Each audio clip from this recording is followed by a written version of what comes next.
Alam ko guys, marami na sa inyo ang naghahanap ng legit na utangan kasi ayaw nyong ma-reject. Kasi diba, yung mga naglalabasang loan application ngayon, puro rejected tayo. Pero since umaasa pa rin tayo na merong isang loan application na meron dyang mabilis mag-approve at talagang receive mo kaagad-agad yung na-loan mo dito, talagang mapapa-apply tayo. At yun na nga guys, may nahanap po ako na ganyang loan application. Pero wait lang guys, bago nyo applyan tong loan application na sasabihin ko dito, panoorin nyo po yung first vlog ko about sa kanya, which is kung natatandaan nyo nga po, nag-vlog po ako kay Baha Credit na under ng Bahaghari Lending Corporation. So dun po, first try ko sa kanya ay talaga pong approve kaagad at may malaking offer. And this time nga po, nag-offer siya sa akin ng mas malaki pa. Pero dahil nga aware na kayo na 7 days lang tong si Baha Credit, i-check natin dito guys sa pangalawang reloan ko sa kanya kung hanggang kailan na siya pwedeng bayaran, no? Kung ilan na po yung kanyang loan term. Kasi malay mo nga naman, nag-jump siya into mahabang loan term. So, yan yung aalamin natin guys, kung magkano ba yung pina-offer niya sa akin once na nag-reloan tayo dito kay Baha Credit, magkano yung pwede nating ma-receive at magkano lang yung take home natin at hindi na ba siya 7 days. So, before that guys, kung hindi ka pa po nakasubscribe sa aking YouTube channel, nako, i-consider mo na po na mag-subscribe sa aking YouTube channel. I-turn on ang notification bell para updated ka sa mga latest vlog natin about sa utangan at sa ating pag-hili GCash giveaway. So, namimili po ako ng 2 lucky winners at i-announce ko po yun dito sa ating video. So, ito po yung lucky winner natin. So, congratulations po sa inyo.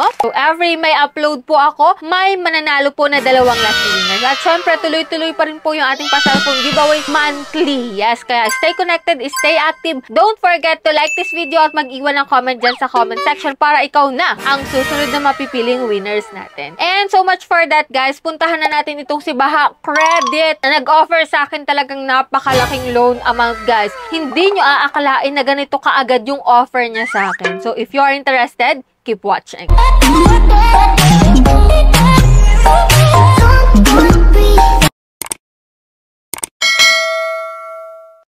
Disclaimer no, hindi po tayo agent or promoter nito. Hindi po porket sinabi ko na approve ka agad ako, may malaking offer is nire-recommend ko na kayong umutang dito. So make sure na panoorin mo to hanggang dulo para malaman mo kung ano yung mga heads up at dapat mong malaman sa application na to. So sa mga nagtatanong dyan, si Baha Credit po is sa App Store lang po makikita or mada-download. At ito po yung nasa ads niya nung na-download ko siya. So Baha Credit Fast Cash Loan, Bahaghari Lending Corporation. So 173 ratings and 4.9 star. Kung makikita mo dito guys, from 5,000 to 200,000 pesos yung offer niya. Pero guys, sa first loan ko po sa kanya, 4,700 po yung offer sa akin. At ito nga po yung na-receive ko lang na loan amount, which is 3,055 pesos. So, may interest daw po siya na 22 pesos. At service fee na 1,645 pesos. At yes po, sana aware din kayo na 7 days lang po itong si Baha Credit. And this time, nung nagbayad po ako sa kanya ng aking first loan, so nga pala guys, kung kayo nagtatanong kung saan ko siya binayaran, using GCash po yung aking gamit. So, nagbayad po ako sa V5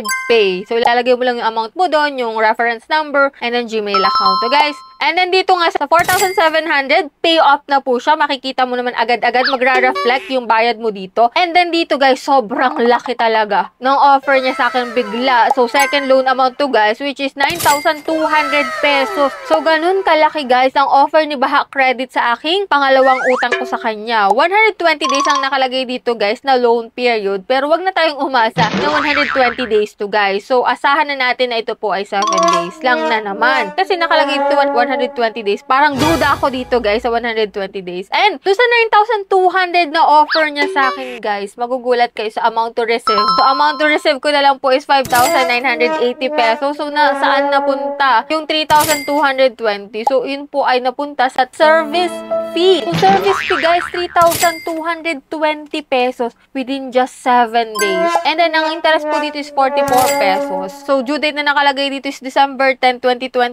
Same lang din naman yan nung nag-apply ako sa first loan ko. Sabi December 10 daw, 2025. Pero after 7 days, need ko nang magbayad. At ito nga yung kanyang repayment plan dito. So makikita mo nga dito sa August 18, 2025, magbabayad ko po ng 9,152 pesos, which is 7 days nga lang siya guys. guys. Kasi August 12 po ako nag-apply dito kay Baha Credit. And sa October 14, 46 pesos na lang. At sa December 10 is 46 pesos na lang. So, walang kwenta yung 120 days nila, no? So, after 7 days, magbabayad ka na po dito. So, anyways, yan lang po yung heads up natin dito kay Baha Credit, which is, kung ikaw ay nakapag-loan na dyan, i-comment mo po ang experience mo dyan at may harassment ba na nangyari? So, sa akin guys, meron kasi. So, tinadtad ako ng text and then calls na rin. Anyway, kayo na yung magdi-decide kung maglo-loan pa rin kayo dito or what. So, sana nagkaroon kayo ng konting idea about dito kay Baha Credit. So, ito na po yung ating second lucky winner sa ating pa-daily Gcash giveaway. So, stay active, stay connected. Para yung mga hindi napili ay kayo na po ang susunod. So, that's it. Yan lang po yung vlog natin about dito kay Baha Credit and hoping ako nagkaroon kayo ng idea about dito. So, kayo na rin yung magdi-decide,